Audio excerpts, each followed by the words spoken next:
இன்றைய பதிவில் செங்கல்பட்டு அருகே திருவடிசூலம் பகுதியில் அமைந்துள்ள புகழ்பெற்ற ஸ்ரீ மகாபைரவர் ருத்ர ஆலயம் உருவான வரலாற்றை பற்றிதான் தெரிந்து கொள்ளப் போகிறோம். தமிழகத்தின் பிற தொன்மையான பல்லவர் அல்லது சோழர் காலத்து ஆலயங்களைப் போலன்றி இந்த ஆலயம் 21ஆம் நூற்றாண்டில் உருவாக்கப்பட்ட ஒரு சமகால ஆன்மீக மையமாகும். இந்த கோவில் மிக விசித்திரமான பின்னணி, தனித்துவமான கட்டிடக்கலை மற்றும் வழிபாட்டு முறைகளை கொண்டுள்ளது. இந்த ஆலயத்திற்கு பின்னால் பல நூற்றாண்டுகள் பழமையான கல்வெட்டுக்கள் எதுவும் இல்லை. மாறாக இதன் வரலாறு ஒரு தனி மனிதனின் ஆன்மீக தேடலில் இருந்து தொடங்குகிறது.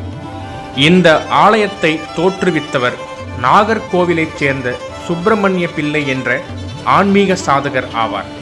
பின்னர் இவர் ஸ்ரீ பைரவர் சித்தாந்தம் சுவாமிகள் என்று அழைக்கப்பட்டார்.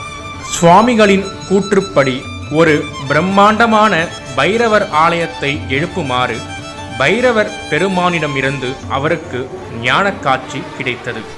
அந்த வழிகாட்டுதலின்படி அவர் சுமார் 12 நாட்கள் நடந்தே பயணம் செய்து இறுதியாக செங்கல்பட்டு அருகே மலைகள் சூழ்ந்த இந்த அமைதியான ஈச்சாங்காரணை பகுதியை வந்தடைந்தார். பக்தர்களின் உதவியுடன் நிலம் பெறப்பட்டு கட்டுமான பணிகள் மிக வேகமாக தொடங்கின.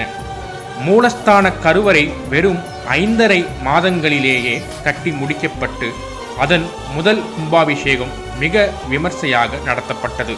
வழக்கமான திராவிட பாணி ஆலய அமைப்புகளில் இருந்து மாறுபட்டு பைரவ வழிபாட்டின் தத்துவங்களை உணர்த்தும் வகையில் இந்த ஆலயம் வடிவமைக்கப்பட்டுள்ளது. இந்த கோவிலில் நடத்தப்படும் சிறப்பு வழிபாடுகள் மற்றும் பரிகார பூஜைகளை பற்றி அடுத்த பதிவில் விரிவாக தெரிந்து கொள்வோம். சேனலை சப்ஸ்கிரைப் பண்ணி வச்சுக்கோங்க. நன்றி.